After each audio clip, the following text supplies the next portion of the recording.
But do you blame yourself for not reading the policy, or you blame somebody else? Why should I read the policy when I already know the people? You don't even know what's in the policy, do you? I don't need to know, don't want to know. I know the people who are writing it, they're no good. Okay, let's talk about Black Lives Matter. This is probably going to end up being an utter waste of my time having you on the show.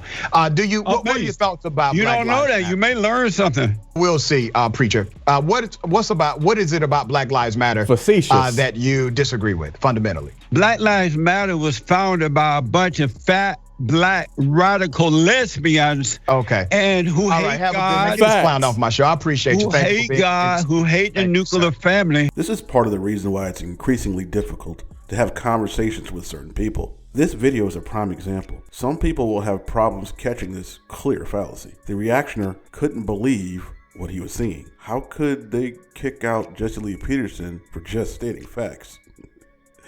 This is the issue. Before we get into that, watch this next part. That foolishness. He's not going to make a debate in good faith, even if you oppose whatever I believe on the most extreme policy side. At least you have a policy argument. I can engage in a good faith debate about ideas. How can you judge his faith and what his view on the whole scenario and situation of George Floyd and whatever policy may be brought into fruition or proposed as to come into legislation?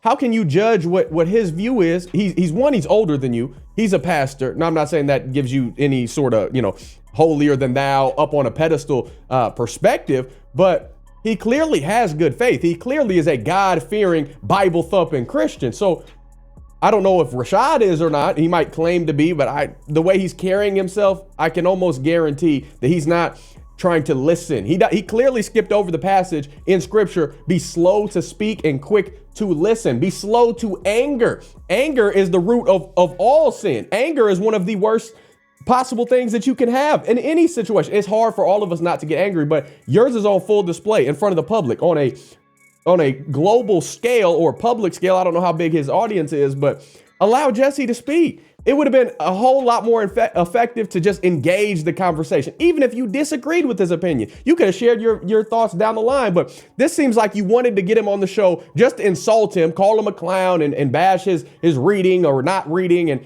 without even giving him a chance to converse. And this man, Rashad, from everything I can see from interviews and things I've seen up to this point, he's a coward and he is an absolute joke. And you can spot it from a mile away. So it's clear the reactioner Devin Gibson didn't understand what the host meant by not going to make a debate in good faith. Devin Gibson started talking about biblical faith and how Jesse Lee Peterson is an elder. He was all sorts of confused. The confusion and the lack of understanding of how arguments work is astounding to me, especially in watching someone react who does reaction videos all the time. The fallacy, for those that don't know, is the ad hominem fallacy, which is to attack a person rather than their argument. Jesse did this twice in this small clip. Once, when asked why didn't he read the policy he's commenting on, his response: why should I read the policy when I already know the people?